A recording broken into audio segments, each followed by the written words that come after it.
Italy और बीनो में एक कॉन्फ्रेंस मुनक्कद हुई, उसमें कहा था कि जब नस्लें मिलेंगी मुख्तलिफ तो सबसे बड़ा मसला हेल्थ का आएगा। डिफरेंट बॉडीज मिलती हैं किसी भी हवाले से, उसमें नई नई जनरेशन नई नई चीज़ें पैदा होती हैं। होम्योपैथी में लेफ्ट साइड में अगर पेन है उसकी और दवाई होगी, राइट में और होगी, लेग्स में और होगी। ये वो एनाल्जेसिक मेडिसिन है, ये 12 एनाल्जेसिक मेडिसिन का इनको नाम दिया गया, जिनमें अल्हम्दुलिल्लाह बहुत अच्छा मेरी पिछले तकरीबन 30 साल से आप प्रेसिडेंट हैं एशियन लीग के। MBBS होम्योपैथ होते हैं, उन्होंने एशियंस को होम्योपैथ मानने से इनकार किया।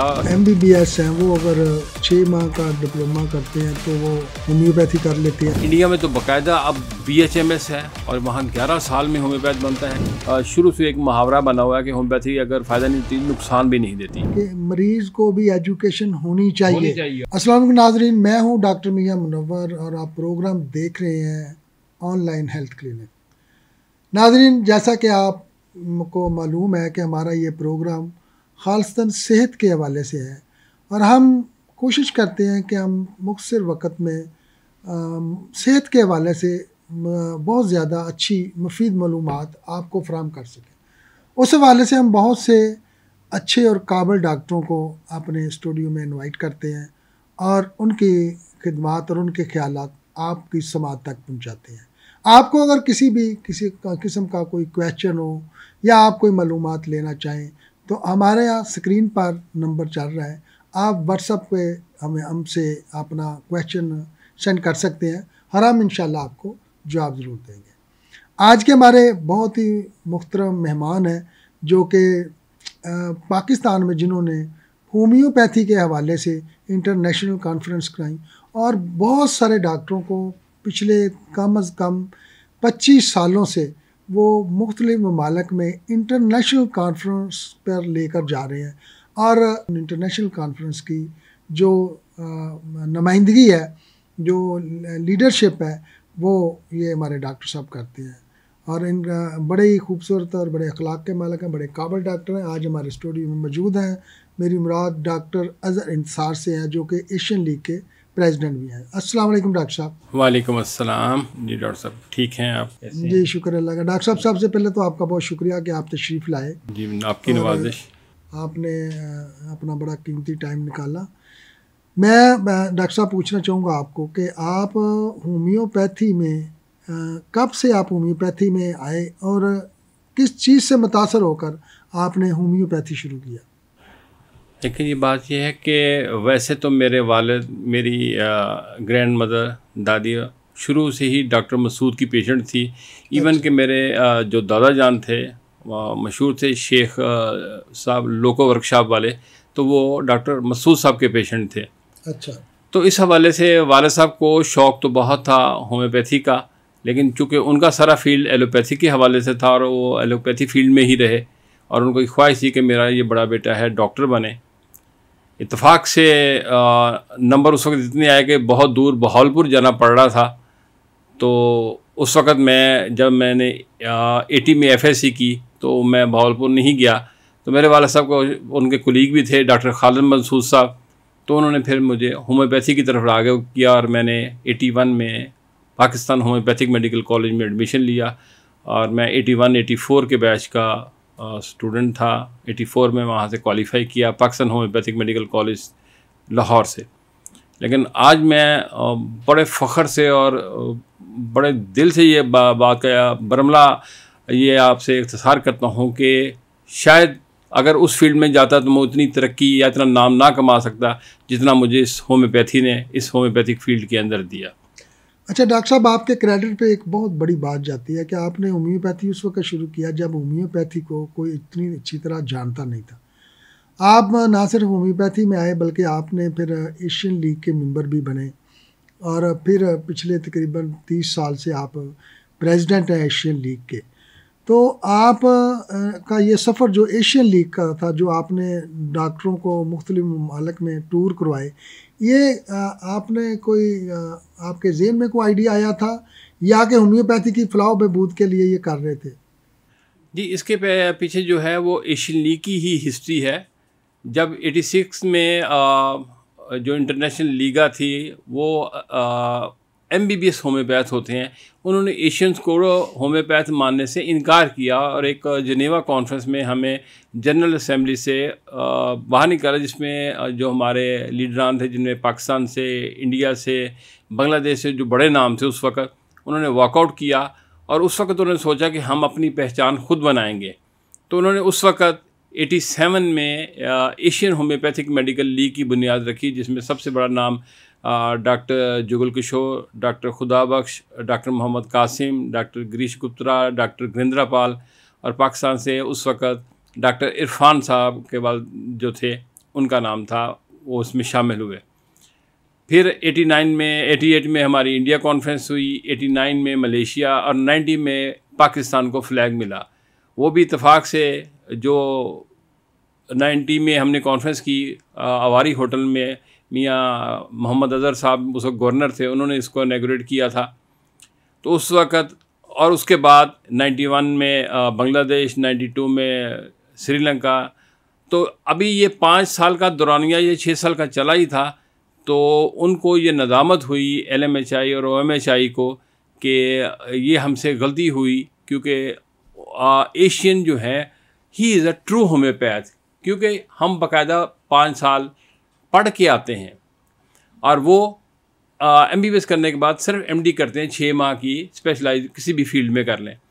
तो उन्होंने हमें बाकायदा जो 93 में हमारी ग्रैंड कॉन्फ्रेंस थी, जो AHML, OMHI और LMHI की कंबाइंड कौन सी एयरफोर्स एडिटोरियम न्यू दिल्ली में, जिसमें उन्होंने रिकग्नाइज़ किया कि Asian is a true homeopath, और उसने AHML को अपनी सिस्टर लीग का दर्जा दिया। और अल्हम्दुलिल्लाह आज ये इतना बड़ा नाम हो गया है कि अभी 1 साल पहले जो LMHI, जो MBBS होम्योपैथ की ऑर्गेनाइजेशन है, उसके डॉक्टर आलोक पारिक जो थे, वो इंडियन थे, वो प्रेसिडेंट रहे हैं, जो इससे पहले एशियन होम्योपैथिक मेडिकल लीग के एजुकेशन सेक्रेटरी रहे हैं।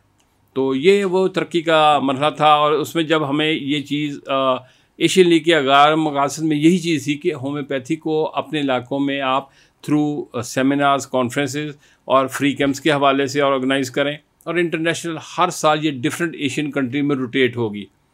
तो उसका जो मोटो ही पहला जो हमारा सिंबल था कि जो ये ऑर्गेनाइजेशन है, हर साल डिफरेंट कंट्री में कॉन्फ्रेंस होती थी, उसमें हमने तमाम लोगों ने जाना, ग्रुप में लेके जाना, जो भी प्रेसिडेंट होता था वो उनको लेके जाता था। और अल्हम्दुलिल्लाह आज 2025 भी आ गया है, और इस तरह हर साल ये डिफरेंट कंट्रीज़ में, ऑस्ट्रेलिया, साउथ अफ्रीका, इटली, हर जगह जहाँ जहाँ ये इसका तसलसल ख़त्म नहीं हुआ, यानी रेगुलर बाकायदगी से सालाना कॉन्फ्रेंस बाकायदगी से जारी है, इंटरनेशनल हो रही है। अच्छा डॉक्टर साहब, ये आपने एक क्वेश्चन मार्क अप किया कि जो MBBS हैं वो अगर 6 माह का डिप्लोमा करते हैं तो वो होम्योपैथी कर लेते हैं, ये रेगनाइज है होते हैं वो डॉक्टर उधर से? जी, ये पहले ऐसे था कि जो MBBS होम्योपैथ जो बाहर यूरोप की साइड पे करते हैं, वो 6 माह का एक रिफ्रेशर कोर्स MD करते हैं। अच्छा। वो किसी भी आप चीज़ में स्पेशलाइज करते हैं, अल्टरनेटिव में होम्योपैथी आ गई, एक्यूपंक्चर आ गया, न्यूट्रिशनिस्ट आ गए, जो भी करना चाहे तो उसके बाद होता था। लेकिन उसके बाद सारा क्राइटेरिया चेंज हुआ। इंडिया में तो बाकायदा अब BHMS है, और वहाँ 11 साल में होम्योपैथ बनता है। बांग्लादेश में भी 2008 में आखिरी बैच DHMS का निकला है। अब सिर्फ हमारे सब कॉन्टिनेंट के हवाले से सिर्फ पाकिस्तान एक खित्ता ऐसा रह गया है जहाँ अभी तक DHMS FSC बेस है, लेकिन अभी चल रहा है। और अगर इसको भी अगर हम आफ्टर सम टाइम एक जो भी क्राइटेरिया है प्रॉपर दे के अगर BHMS और गवर्नमेंट मुकम्मल सरपरस्ती करे तो हमें बहुत अरूज और बहुत काम हो सकता है। अच्छा, पाकिस्तान का जो डॉक्टर है MBBS डॉक्टर, वो भी 6 माह का डिप्लोमा कर सकता है? जी नहीं, वो सिर्फ 2 पेपर होते हैं, एक प्रिंसिपल्स ऑफ होम्योपैथी और एक मटीरिया मेडिका। वो उनको ड्यूरेशन दी जाती है, वो इनकी तैयारी करके NCH को वो उन्होंने एग्जामिनेशन पास करना होता है, और उसके बाद उसको वो डिग्री DHMS की जारी कर दी जाती है। अभी पाकिस्तान में भी इसका बेसिक जो है, पहले मैट्रिक थी, लेकिन अब तो FSC बेस हो गया ना? जी, FSC बेस हो गया ये। और FSC बेस के ऊपर आप डिप्लोमा देते हैं या डिग्री देते हैं? ये हमारी बदकिस्मती है। मैं इसे बदकिस्मती इस हवाले से कहूँगा कि कोई भी डिप्लोमा मैट्रिक होता है FSC के बाद, लेकिन आज भी हमारा जो DHMS है वो डिप्लोमा ही है। लेकिन मुख्तलिफ़ यूनिवर्सिटियों ने NCH के साथ कोलेब्रेशन की है, जिसमें कराची यूनिवर्सिटी है, हज़ारा की यूनिवर्सिटी है, पंजाब की नहीं है, गवर्नमेंट कॉलेज यूनिवर्सिटी है फैसलाबाद की, अगर वो उनके 2 जो सब्जेक्ट हैं वो क्लियर करते हैं तो वो हमें इसमें इक्वलेंसी देते हैं और डिप्लोमे की बजाय वो फिर डिग्री हो जाती है। लेकिन उनको वो उनके क्राइटेरिया के ऊपर जो 4 पेपर हैं वो पूरे करने पड़ते हैं। पाकिस्तान में आप इस दौर में यानी 2025 में आप क्या समझते हैं, होम्योपैथी की मौजूदा हैसियत क्या है? देखें जी, हम मौजूदा हैसियत तो बहुत अच्छी है, इतनी बुरी नहीं कि हम इस पर कोई नाला हों, लेकिन अगर गवर्नमेंट इसकी मुकम्मल सरपरस्ती करे एज इट जैसे मुख्तलिफ कंट्रीज हमारे जो गिरदनवा में हैं वहाँ पे हो रही है, अगर इसकी मुकम्मल सरपरस्ती करे और हमें होम्योपैथ को वही हकूक़ मिलें जो बाकी को मिलते हैं, तो इंशाल्लाह मुझे अल्लाह के घर बड़ी उम्मीद है कि आपको ऐसे ऐसे रिज़ल्ट मिलेंगे कि जैसे दुनिया बाकी कंट्री से, इंडिया से, बांग्लादेश से एक्सेप्ट कर रही है, हमसे भी वैसे ही तवक्कुआत हैं और वो पूरी होंगी। जैसे दुनिया में साइंस और टेक्नोलॉजी बड़ी अरूज पर जा रही है और उसमें बड़ी जिद्दत पैदा हो रही है, तो क्या आप समझते हैं कि होम्योपैथी में भी ऐसी जिद्दत पैदा होनी चाहिए या हो रही है? जी बिल्कुल, जिद्दत पैदा होनी चाहिए। और दूसरी जो बात आपने कही कि हो रही है, बिल्कुल हो रही है। अब आप देखें ना, बार बार हम एक चीज़ के, हालांकि वो सब कॉन्टिनेंट के हवाले, जब एक पैथी हम हेल्थ के हवाले से बात करते हैं तो हेल्थ में हम पूरा इशू लेते हैं, उसमें हम ये नहीं कोई दीवारें नहीं खड़ी करते हैं। आज से करीबन 12-15 साल पहले जब यूरोप यूनाइट हो रहा था, यूरोप यूनाइट से मतलब जब जर्मनी, तो उसमें इटली और बीनो में कॉन्फ्रेंस मुनक्कद हुई, उसमें कहा था कि जब नस्लें मिलेंगी मुख्तलिफ तो सबसे बड़ा मसला हेल्थ का आएगा, उसके लिए जो एलोपैथिक सिंगल सिस्टम है वो नाकाफ़ी है। At that time homeopathy will be declared the second system of medicine. उन्होंने कहा कि इसके हमें सिर्फ सेकंड सिस्टम में होम्योपैथी ही फीडबैक करेगा, और अल्हम्दुलिल्लाह उसने किया और बहुत अच्छा किया। इसी तरह आज के ज़माने में भी 2025 हमारे कुछ डॉक्टर हैं, हमारे education secretary Asian homeopathic medical league के डॉक्टर मुज्तबा चौधरी, जो इस वक्त बहुत स्टडी कर रहे हैं इसके ऊपर कि 2-3 हमारी जो बहुत कॉम्पिटेंट एलोपैथिक मेडिसिन है वो 2025-26 में ख़त्म हो रही हैं, यानी कि वो अपना असर छोड़ती जा रही हैं। वो उनका बाकायदा एक पेपर है जो भी हमारी कॉन्फ्रेंस में पहले भी पढ़ा गया और उसकी मज़ीद डिटेल इस नवंबर के सेमिनार में भी पढ़ी जाएंगी। तो उस वक़्त वो चूँकि एक पढ़ी लिखी चीज़ है, PhD कर रहे हैं, उन्होंने अपने थीसिस जो इस पर लिखे हैं उसमें हमें होम्योपैथी का जो रिज़ल्ट मिला है वो आउट क्लास है, आउट क्लास। डॉक्टर साहब, आपने एक बात की है कि जब नस्लें मिलेंगी तो इसका मुख्तलिफ तजर्बात होंगे। इस सवाल में समझा नहीं जी। वो उसमें ऐसे है कि जब बात हुई कि जब यूरोप यूनाइट होगा, क्योंकि एक चीज़ में लिखी, जब ये दीवार जर्मनी में दीवार थी तो वो और थी, कम्युनिटीज़ और थी, ये जर्मनी और वेस्ट जर्मनी जब वो मिलेंगी, जब 2 डिफरेंट बॉडीज़ मिलती हैं किसी भी हवाले से, उसमें नई नई जनरेशन, नई नई चीज़ें पैदा होती हैं। क्योंकि इसकी अगर हम डिटेल में जाएंगे तो ये बहुत लेंथी और बहुत लंबे, नई नई चीज़ें पैदा होती हैं तो उसमें नई नई बीमारियां भी आती हैं। उन बीमारियों के हवाले से कहा गया था कि एलोपैथिक सिस्टम सबको कवर नहीं कर सकेगा, एलोपैथी मैनेज नहीं कर सकेगा, इसके लिए दूसरे पैथी साथ साथ पैरेलल चलने चाहिए। बिल्कुल चले, और उसमें टॉप मोस्ट जो उन्होंने होम्योपैथी को डिक्लेयर किया था। ये तो खैर आपकी बात ठीक है कि ना होम्योपैथी, समझ लें कि पाकिस्तान में आपने जैसे कहा कि उस तरह गवर्नमेंट सरपरस्ती नहीं कर रही, इसके बावजूद भी पाकिस्तान में एक बड़ा नाम और मकाम है और होम्योपैथी डॉक्टर बड़ा अच्छे तरीके से सर्वाइव भी कर रहे हैं और लोगों को सर्व भी कर रहे हैं। तो डॉक्टर साहब, आप क्या, आपके नज़दीक होम्योपैथी इलाज जो है वो एक पेटेंट ट्रीटमेंट है, मुकम्मल इलाज है, या उसमें भी थोड़ा एरर है? अल्हम्दुलिल्लाह, अल्हम्दुलिल्लाह। देखिए, अगर आप अपनी चीज़ के साथ सिंसियर हों और बिल्कुल एक्यूरेसी के हवाले से करें तो इसमें नाकामी नहीं है, इसमें कामयाबी है और बहुत ज़्यादा अचीवमेंट्स हैं। उसके हमारे पास बेतहाशा मिसालें मौजूद हैं। रिसेंटली भी अभी कुछ ऐसी हैं, अब वो बात बहुत लंबी हो जाएगी, लेकिन जितना एक बात मैं अमूमन कहा करता हूँ, जब कोई MBBS होम्योपैथ बनता है तो वो उस पर सर धुनता है, क्योंकि MBBS ने बॉडी जो है इतनी तफसीली पड़ी होती है। अब जब बॉडी के एक एक पार्ट के अंदर की उसको मेडिसिन मिलती है तो वो सही निहाल होता है। होम्योपैथी में जब हम होम्योपैथ बनते हैं, हम एक ऑब्स्ट्रैक्ट पढ़ते हैं, सम अप, डिटेल में नहीं जाते। अगर डिटेल में अब पेन के हवाले से जब बात करें तो कितनी किस्म की पेन है, दवाई एक पैराडोल या कोई और कोई जो भी दे दें, और हमारे पास लेफ़्ट राइट अंदर बाहर दबाने से छोड़ने से कितनी किस्म की, और एक्यूरेसी की इतनी मिसाल कि वे बाज़ दफ़ा तो बड़े बड़े लोग हैरान रह जाते हैं। उसकी आपको एक छोटी सी मिसाल देता चलो कि होम्योपैथी का डिपार्टमेंट ओपन हुआ गंगाराम हॉस्पिटल न्यू दिल्ली में, क्योंकि डॉक्टर ए के सेठ जो हमारे पास प्रेसिडेंट थे, इस वक्त प्रेसिडेंट ऑफ ऑनर हैं, वो सर गंगाराम के दामाद हैं, उनकी जो ग्रैंड डॉटर है वो उनके हस्बैंड हैं, तो वो ट्रस्टी भी हैं। तो उन्होंने वहाँ पर होम्योपैथिक डिपार्टमेंट ओपन करवाया और अल्हम्दुलिल्लाह इतना कामयाबी से चला।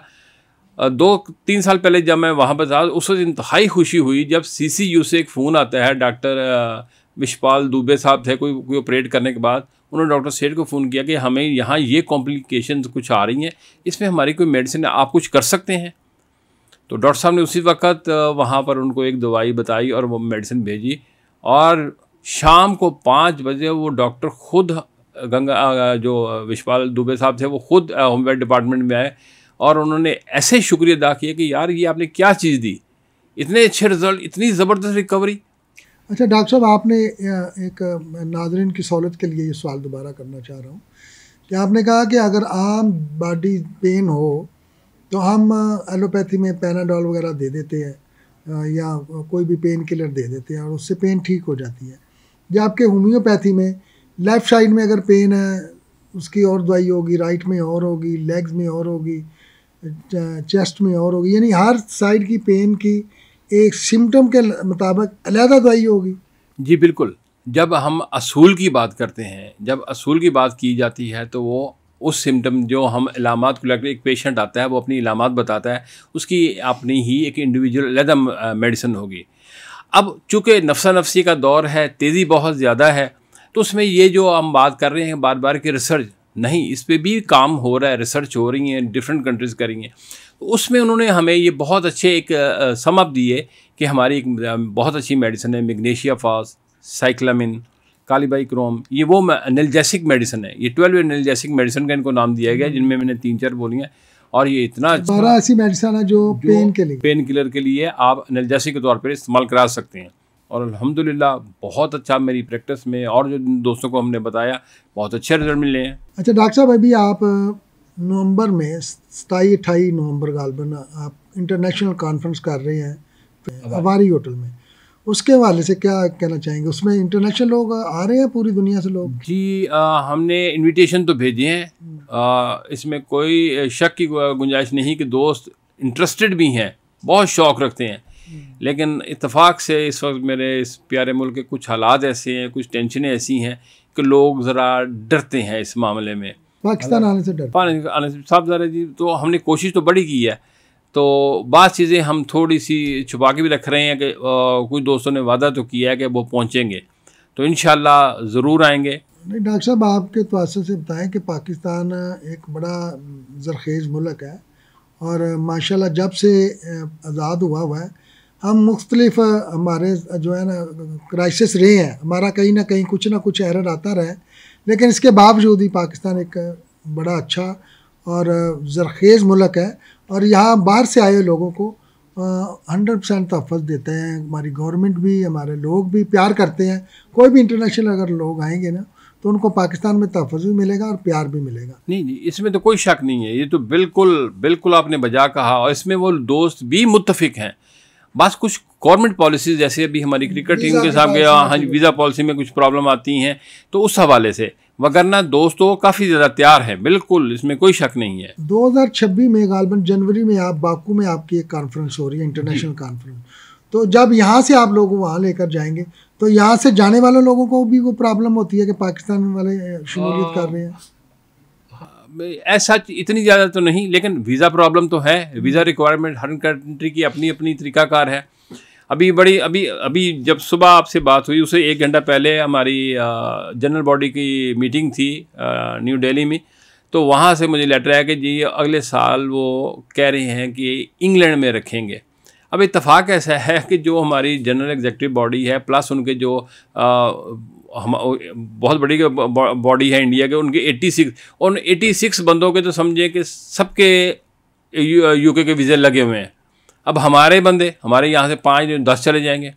हम सबसे बड़ा ग्रुप जो ले गए थे रशिया में, हमारी कॉन्फ्रेंस आई 27 लोग थे, इधर जो इंडिया में गए 93 लोग लेके गया था, इस तरह मलेशिया में मोर देन 30-40 पर। ये मैं आपकी बात से इत्तेफाक करता हूँ। मैं भी एक इंटरनेशनल कॉन्फ्रेंस में यूके में गया था, तो इंडिया के कोई 20 लोग थे वहाँ और पाकिस्तान से सिर्फ मैंने नुमाइंदगी की थी। और उन्होंने कहा कि बाकी लोगों को वीज़ा मुख्तलिफ इशू उन्होंने नहीं दिया। अब हमें सबसे बड़ा मतलब कि बातें बहुत ज़्यादा हैं, दिल की भड़ासें भी निकलती हैं। अब जैसे चाइना है, टर्की है, ये हमारे बहुत प्यारे दोस्त हैं, हमारे साथ वीज़ा और बहुत सख्त पॉलिसी है, जबकि इंडिया के साथ तो उनकी एंट्री है।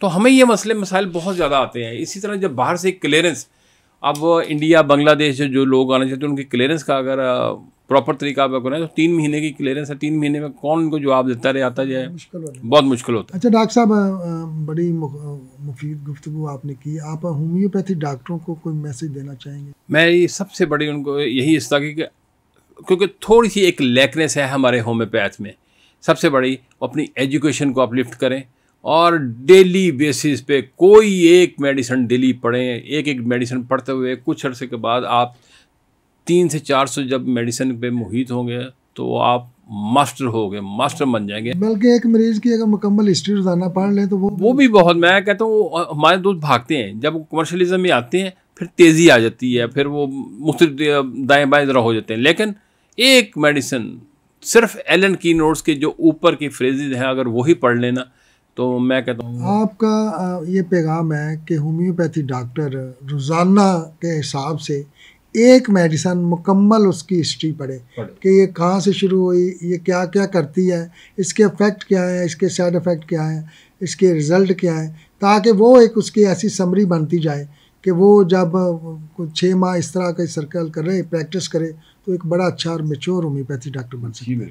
डॉक्टर साहब, आम लोगों के लिए भी कोई मशवरा देंगे? आम लोग हमारे जो सुनने वाले हैं कि वो होम्योपैथी को डर कर खाएं या बड़े खुले दिल से खाएं? देखिए, डरने का तो इसमें कोई सवाल नहीं है। ये एक बहुत बड़ा शुरू से एक मुहावरा बना हुआ है कि होम्योपैथी अगर फ़ायदा नहीं देती नुकसान भी नहीं देती। लेकिन बात यह है कि नुकसान अगर नहीं है तो इसको डॉक्टर साहब, इसमें तो कुछ दवाइयाँ ऐसी हैं जो नुकसान भी देती हैं। जी, वो कुछ गवर्नमेंट ने बंद कर दी हैं। बाकी तो अगर हम पानी भी एक्सेस से पी रहे हैं तो वो भी नुकसान दे देता है। मेडिसिन तो मेडिसिन अगर गलत डायग्नोज की जाए, लेकिन अगर आप छोटी ताकत में आम मेडिसिन थोड़ी आगे पीछे होगी, ज़्यादा से ज़्यादा आपको मोशन आएंगे या कोई चीज़ होगी, ज़्यादा ख़तरनाक उस तरह के इफ़ेक्ट्स नहीं आते। लेकिन फिर भी बहुत एहतियात चाहिए।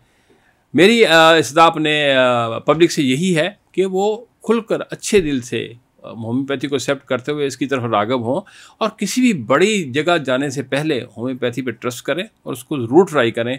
इंशाल्लाह बहुत फ़ायदा होगा, बहुत फ़ायदा होगा। अगर आम बंदे ने होम्योपैथी क्लिनिक पे जाना हो तो वो किस तरह का क्लिनिक को सिलेक्ट करे? क्या सेटअप चेक करे? डॉक्टर को वो कहते हैं ना कि होम्योपैथी डॉक्टर या तो जिस तरह हकीम होते हैं ये बहुत बुजुर्ग सा हो या नॉर्मल हो या कोई भी काबल हो, ये कोई ऐसा आता है? देखिए डॉक्टर साहब, इसमें जो आजकल जैसे सोशल मीडिया इतना फास्ट है, एडवांस है, हर कोई जो भी किसी डॉक्टर के पास भी जाता है, ये होम्योपैथी में नहीं, ये एलोपैथी में, दूसरी साइड पे भी यही चीज़ें हैं।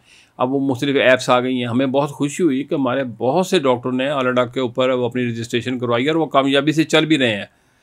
तो बात यह कि ये तो कोई भी दोस्त जब भी कोई आता है, क्योंकि बैकवर्ड एरिया में जाएंगे तो वहाँ भी बड़ी आउट क्लास क्लिनिकें भी हैं, हल्की भी हैं। तो जो एक्सपीरियंस है वो तो हर एक का बहुत काउंटेबिलिटी रखता है। अकाउंट में इतनी ज़्यादा चीज़ आती है कि जितनी चीज़ें जितने पेशेंट उसने देखे हैं वो उसको अजबर हैं, तो दवाई भी उतनी फराबानी से देगा। लेकिन फिर भी पेशेंट को ये चीज़ तो देखनी है कि जहाँ मैं जा रहा हूँ उसका माहौल कैसा है, उसकी जो डॉक्टर है उसकी एजुकेशन कैसी है, उसकी स्टडी कैसी है और उसकी शख्सियत, ये तो लाजमी होता है। करने का मतलब ये है कि मरीज़ को भी एजुकेशन होनी चाहिए कि मैं जहाँ जा रहा हूँ वहाँ मेरा जो सुनने वाला जो मेरा डॉक्टर है, मुआलिज है, वो क्या ये अहलियत रखता है कि वो मुझे प्रॉपर डील कर सकेगा। डॉक्टर अज़हर निसार साहब, आपकी मुफीद मालूमात का बहुत शुक्रिया। उम्मीद है नाज़रीन हमारे डॉक्टर साहब की इस मालूमात को से इस्तिफ़ादा हासिल करेंगे। इसके साथ ही इजाज़त दीजिएगा। अल्लाह हाफ़िज़।